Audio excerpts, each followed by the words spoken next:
وتضع كل ذات حمل حملها وترى ہجری اور چاند کا 8واں مہینہ شعبان المعظم کی آج 10 تاریخ ہے۔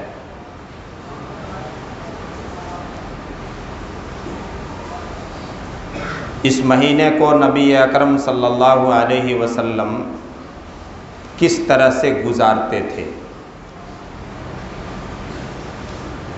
وہ ہر مسلمان کو جاننا چاہیے پہلے، اور جاننے کے بعد اپنے آپ کو عمل کرنے کے لیے ٹھیک اسی کے مطابق جس طرح سے نبی اکرم صلی اللہ علیہ وسلم کیا کرتے تھے تیار کرنا چاہیے۔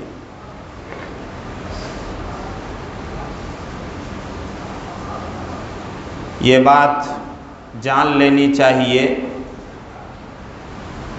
کہ اس مہینے کا بڑا مقام ہے اللہ کے نزدیک۔ میں مہینہ کہہ رہا ہوں، ایک ایک لفظ پر دھیان دیجیے گا۔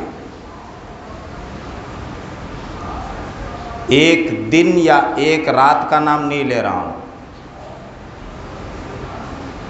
اس پورے مہینے کا جو 29 یا 30 دنوں کا ہوگا، اللہ کے یہاں بڑا مقام ہے۔ حضرت عائشہ رضی اللہ تعالی عنہا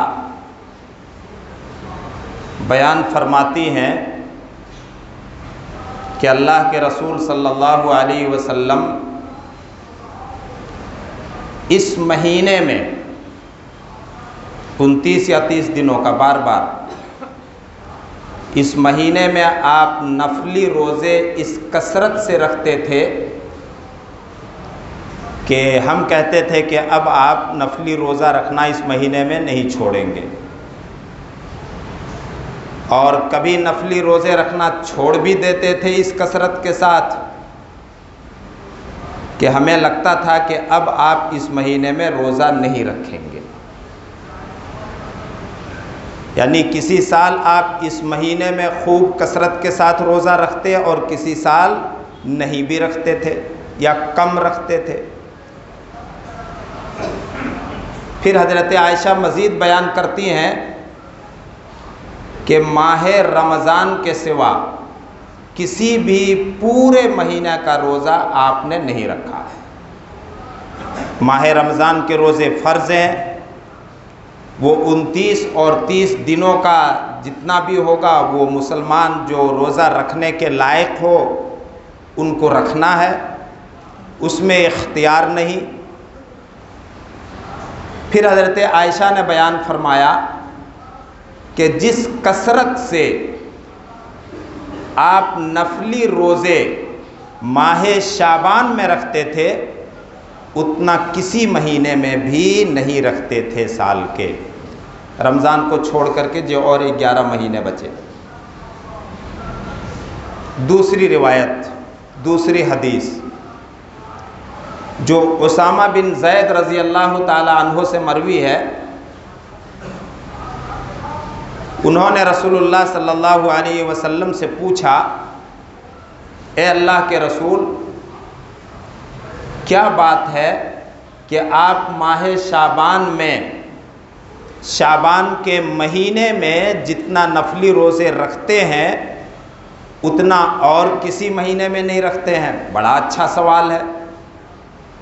اسی سوال کے جواب میں ہم مسلمانوں کو اس مہینے کے تعلق سے جو ہمارا عمل اور کردار ہے وہ طے کرنا چاہیے کہ نبی کی سنت کی کسوٹی پر ہمارا وہ عمل اترتا ہے یا نہیں اترتا ہے۔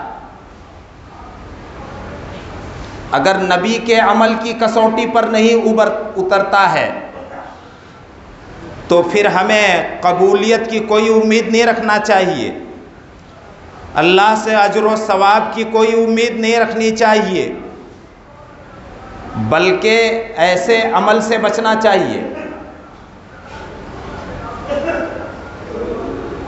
اے اللہ کے رسول آپ ماہ شعبان میں کثرت سے روزے رکھتے ہیں جتنا اور کسی مہینے میں نہیں رکھتے۔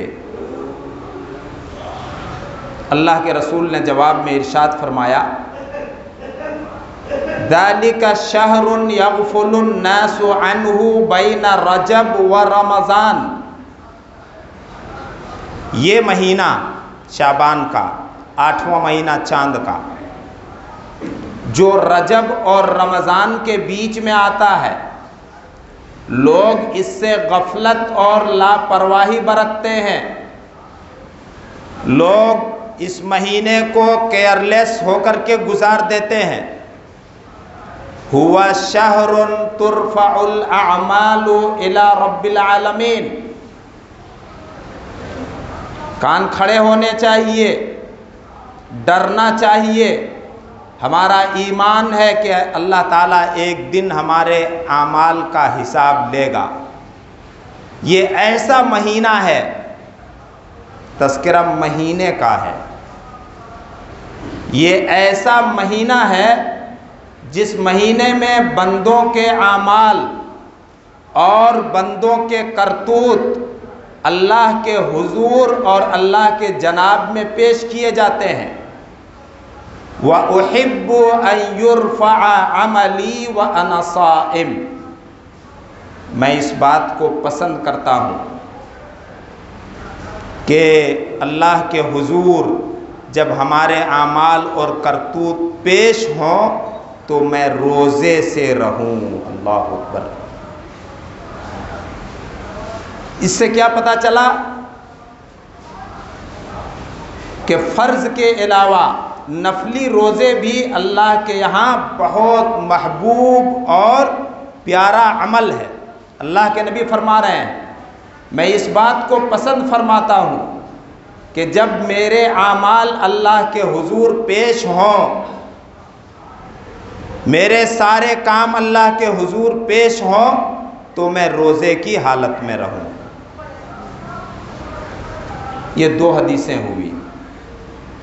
تیسری حدیث شعبان کے مہینے کے تعلق سے آپ صلی اللہ علیہ وسلم نے فرمایا اذا انتصف شعبان فلا تصوموا حتى يكون رمضان، کہ جب شعبان کا مہینہ آدھا بیت جائے، آج 10 تاریخ ہے، 10 دن بیت گئے، بڑے قیمتی دن بیت چکے ہیں، اور جو بچے ہیں وہ بھی بہت قیمتی ہیں۔ جب شعبان کا مہینہ آدھا بیت جائے، شعبان کے 15 دن ہو جائیں، فلا تصوموا، تو پھر اب روزے رکھنا بند کر دو، رمضان تک روزے مت رکھو۔ کیا پتہ چلا کہ اللہ تعالیٰ جتنی توفیق دے، شعبان کے شروع کے 2 ہفتے میں 15 دنوں تک خوب کثرت کے ساتھ 1 سے لے کر 14 تک، یا پھر 1 2 3 4 لگاتار، یا بیچ میں چھوڑ کے اپنی صحت و قوت کے اعتبار سے، کیونکہ نفلی روزے ہیں، 15 دنوں تک روزہ شعبان کا رکھنا چاہیے۔ پھر جب 15 دن ہو جائیں شعبان کے تو اب روزہ رکھنا بند کرنا ہے۔ کیوں؟ محدثین نے اس کی وجہ یہی لکھی ہے کہ اب رمضان کی تیاری کرنی ہے، طاقت و قوت جمع کرنا ہے، کہیں ایسا نہ ہو کہ شعبان میں 15 کے بعد بھی روزے رکھتے رہے اور بندہ کمزوری کا شکار ہو جائے اور رمضان کے روزے کہیں قضا کرنے کی نوبت نہ آ جائے۔ محدثین نے یہی وجہ لکھی ہے۔ یہ ہے ماہ شعبان کی حقیقت۔ اس کے علاوہ مسلمانوں نے شعبان کی ایک خاص رات، 15ویں رات، اس رات کا نام آیا ہے ضعیف حدیثوں میں لیکن 15ویں رات کے نام سے. شب براءت، نجات اور چھٹکارے کی رات کے نام سے اس رات کا ذکر نہیں آیا ہے.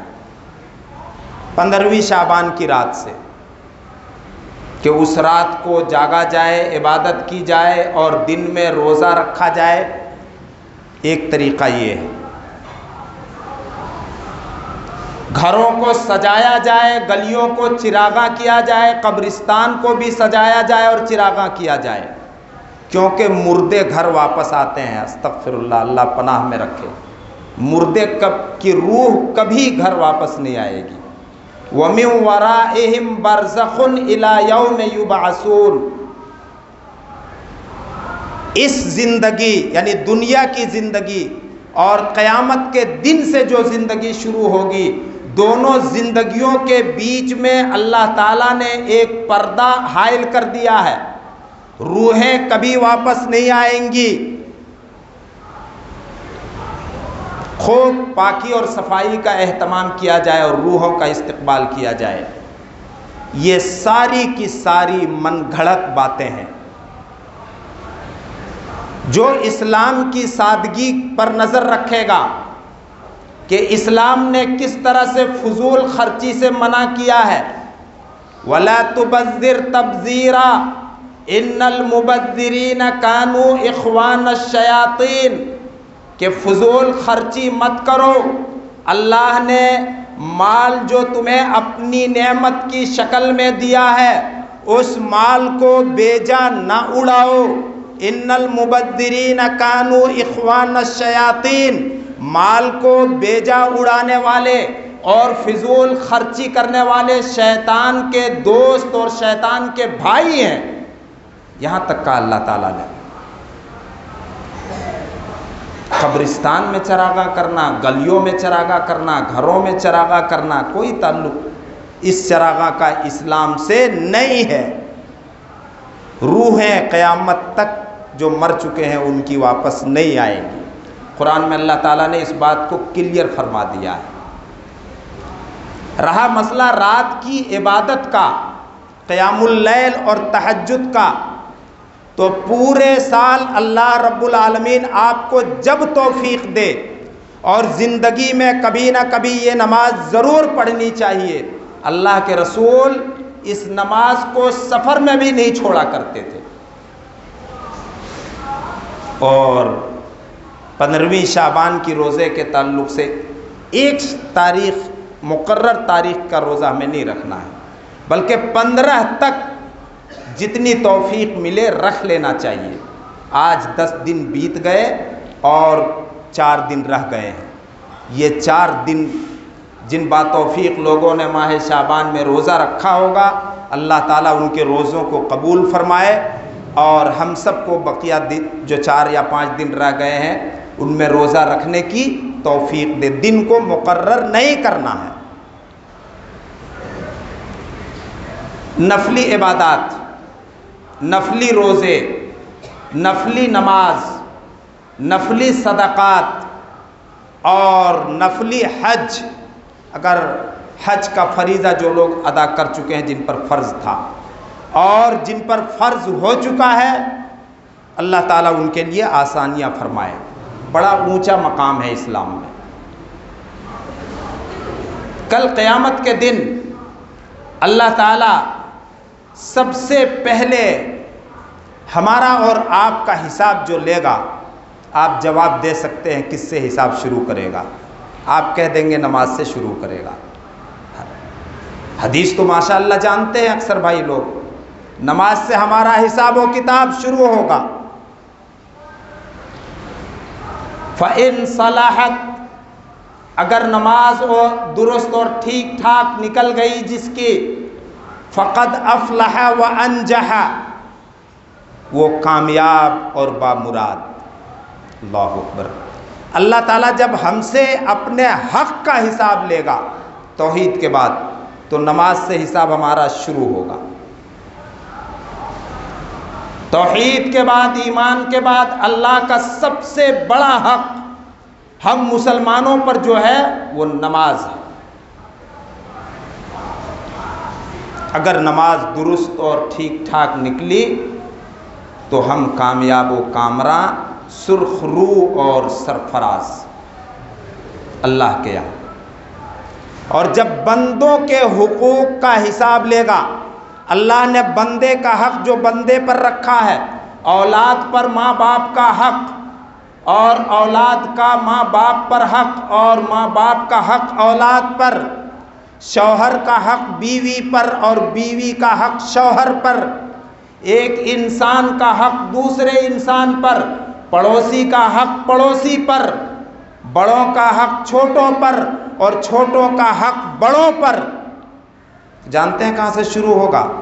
خون ناحق سے۔ اگر کسی نے ناحق کسی کا خون کیا ہے تو انسانی خون اور انسانی جان کا بڑا اونچا مقام ہے اللہ کے یہاں۔ جو لوگ طاقت کی بنیاد پر، حکومت کی بنیاد پر، طاقت کے نشے میں آ کر اور اکثریت اور تعداد کے نشے میں آ کر میجارٹی میں ہونے کی وجہ سے کسی ایک خاص قوم کا اگر وہ خون کرتا ہے تو ایسے لوگوں کو یاد رکھنا چاہیے جس رب نے طاقت دیا ہے وہ چھین بھی سکتا ہے، اور جب بندوں کے حقوق کا حساب ہوگا تو سب سے پہلے خون ناحق کا ہوگا۔ تو نماز سے ہمارا اور آپ کا حساب شروع ہو رہا ہے۔ نماز درست تو باقی ساری عبادتیں درست، ہم کامیاب و کامراں۔ وَإِن فَسَدَتْ، نماز میں گڑبڑی اور کمی نکلی، فَقَدْ خَابَ وَخَسِرَ، تو اس کے اعمال نامے میں بہت ساری نیکیاں ہیں، اعمال کے رجسٹر میں بہت ساری دوسری نیکیاں ہیں، رمضان کے روزے بھی ہیں، حاجی صاحب بھی ہیں، عمرہ کرنے والے بھی ہیں، غریبوں کی مدد کرنے والے بھی ہیں، بیماروں کا خیال رکھنے والے بھی ہیں، پڑوسیوں کا خیال رکھنے والے بھی ہیں، ماں باپ کے مقام کو پہچاننے والے بھی ہیں، بہت ساری نیکیاں ہیں۔ لیکن نماز جو پہلے نمبر پر ہے اس میں گڑبڑی نکلی، فقد خاب و خسرا، تو ایسا نیکوکار خوابہ و خسرا، ناکام و نامراد ہو جائے گا۔ اب آگے سنیے جو اصل سنانا ہے۔ قال الرب وتعالى انظروا هل لعبدی من تطوع، فرشتوں کو اللہ تعالیٰ حکم دے گا میرے بندے کے اعمال اور کرتوت کے رجسٹر کو دیکھو، اس کے کرتوت کے ریکارڈ اور اعمال نامے کو دیکھو، کیا اس کے اعمال نامے میں نفلی عبادت ہے؟ مسلمان جمعے کے دن جو ہفتے کا عید، اور الحمدللہ مسلم قوم جس کا بڑا اہتمام کرتی ہے، اہتمام کرنا چاہیے، جو سستی اور غفلت سے 3 جمعہ لگاتار چھوڑ دے، اس کے دل پر اللہ رب العالمین چھاپ اور مہر لگا دیتا ہے، پھر دین کی باتیں اس کے دل پر اثر نہیں کرتی۔ اللہ کے ڈراوے سے ایسا بندہ نہیں ڈرتا ہے۔ جمعے کا بڑا اہتمام کرتے ہیں، کرنا چاہیے، لیکن 2 رکعت تک، پھر بعد میں کیسے بھاگتے ہیں۔ فرض نمازوں میں بھی کس طرح سے بھاگنے کا رواج ہے، جو کبھی بھولے بسرے مسجد میں آ گئے تو اللہ تعالیٰ حکم دے گا دیکھو میرے بندے کے اعمال نامے میں نفلی عبادت ہے، فَإِنَّهُ يُكَمَّلُ مِنْهَا الفریضہ، تو اس نفلی عبادت سے فرض عبادت میں جو کمی ہوئی ہوگی اس کو اللہ تعالیٰ اپنے فضل و کرم سے پوری فرما دے گا۔ فرض نمازوں کی کمی کوتاہی کو نفلی نماز سے پوری فرمائے گا اللہ تعالیٰ اپنے فضل و کرم سے۔ رمضان کے فرض روزوں کی کمی کو اللہ تعالیٰ نفلی روزوں سے پوری فرمائے گا۔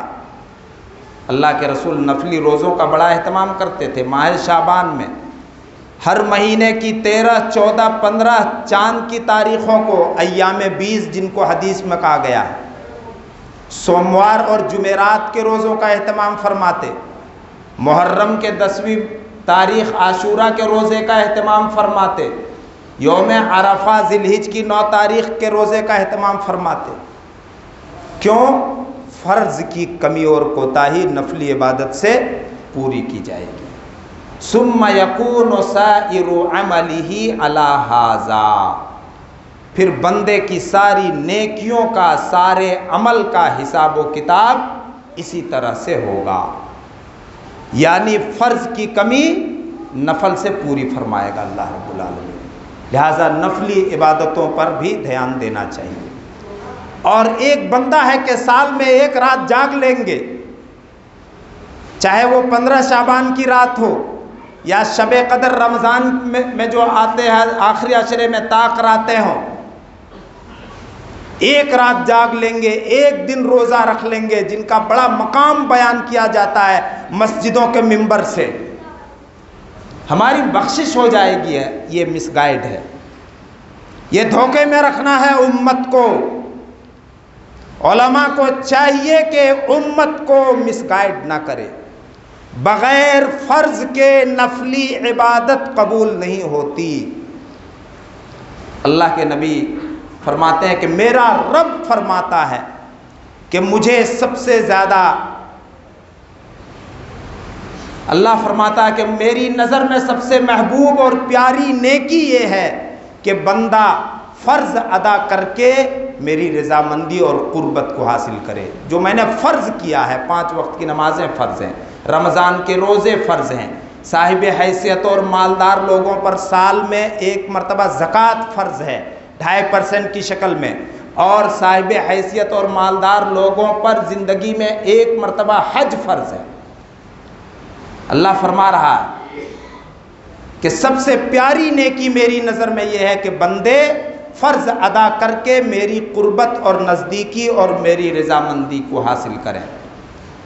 پھر اس کے بعد بندہ نفلی عبادت کے ذریعے سے ہمیشہ میری قربت حاصل کرتا رہتا ہے، مجھ کو خوش کرنے میں لگا رہتا ہے، 5 نمازوں کے ساتھ نفل نمازیں بھی ادا کرتا ہے، رمضان کے روزوں کے علاوہ نفلی روزے بھی رکھتا ہے، زکوٰۃ کے علاوہ نفلی صدقات بھی دیتا ہے اپنی حیثیت کے مطابق، اور فرض حج کے علاوہ اللہ اگر توفیق دے دے، میسر کر دے تو پھر اور بھی حج کر لیتا ہے۔ تو ایسے بندے کا میں کان بن جاتا ہوں جس کے ذریعے وہ سنتا ہے، اللہ اکبر، اس کی آنکھ بن جاتا ہوں جس کے ذریعے وہ دیکھتا ہے، اس کا ہاتھ بن جاتا ہوں جس سے وہ پکڑتا ہے، اس کے پاؤں بن جاتا ہوں جس سے وہ چلتا ہے، یعنی اس کے پورے وجود سے، اس کے کانوں سے، اس کی آنکھوں سے، اس کے ہاتھوں سے، اس کے پاؤں سے، یعنی پورے وجود سے پھر نیکیاں انجام پاتی ہیں، نیکیاں سرزد ہوتی ہیں۔ اور جانتے ہیں دنیا میں کیا ملے گا ایسے بندے کو؟ وَإِن سَأَلَنِي فَأَعْطَيْتُهُ، جب وہ مجھ سے مانگتا ہے، میرے سامنے ہاتھ پھیلاتا ہے، تو اس کی جائز مرادوں کو میں پوری فرما دیتا ہوں۔ اگر وہ کسی شر سے، کسی بری چیز سے، کسی بیماری سے، کسی آفت سے، کسی ناگہانی مصیبت سے، آزمائش سے پناہ اور شرن مانگتا ہے تو میں اس کو اس سے بچا لیتا ہوں۔ ہماری دعائیں قبول نہیں ہوتی، آج کل کے مسلمان کہتے ہیں، اس طرف نہیں لمبی اس طرف جانے کا موقع نہیں۔ دعائیں کیسے قبول ہوں گی؟ ہم نے رب کو ناراض کر لیا ہے اپنے عمل سے۔ رب کا بندہ ہو کر کے دیکھو، اپنا حساب اوکے کرنے کی فکر کرو، فرض کے ساتھ نوافل کا اہتمام کرو۔ رب کا وعدہ ہے جو مانگو گے دوں گا، جس چیز سے حفاظت اور شرن چاہیے تمہیں اس چیز سے محفوظ کروں گا، ورنہ پھر بہت ممکن ہے کہ دنیا میں تم اچھوت ہو کر کے رہ جاؤ اگر رب نے تمہیں ٹھکرا دیا تو۔ کہیں ایسا نہ ہو کہ تمہارے ساتھ کوئی صحیح سلوک ہوتا رہے، تمہارا قتل ناحق، خون ناحق اور موب لنچنگ ہوتی رہے۔ اللہ تعالی ہم سب کو اپنی خاص حفاظت اور پناہ میں رکھے۔ اللہ رب العالمین ہم سب پر اپنا خاص فضل فرمائے۔ اللہ تعالیٰ پوری دنیا میں امن و شانتی کا دورہ کر دے، اور جو لوگ کمزوروں کو ستاتے ہیں، ان کا خون ناحق بہاتے ہیں، اللہ رب العالمین ایسے ظالموں کو صحیح سمجھ عطا کرے۔ اللہ تعالیٰ ہم سب کو حفاظت فرمائے بیماریوں سے، پریشانیوں سے اور مصیبتوں سے۔ ہم میں جو بیمار ہیں اللہ رب العالمین ان کو شفا عطا کرے، وہ شافی الامراض ہے، اور ہم سب کی حفاظت فرمائے ہر طرح سے۔ بارک اللہ لنا ولکم فی القرآن الحکیم ونفعنا وإیاکم بالآیات والذکر الحکیم، انہ تعالی جواد کریم ملک بالرؤوف الرحیم۔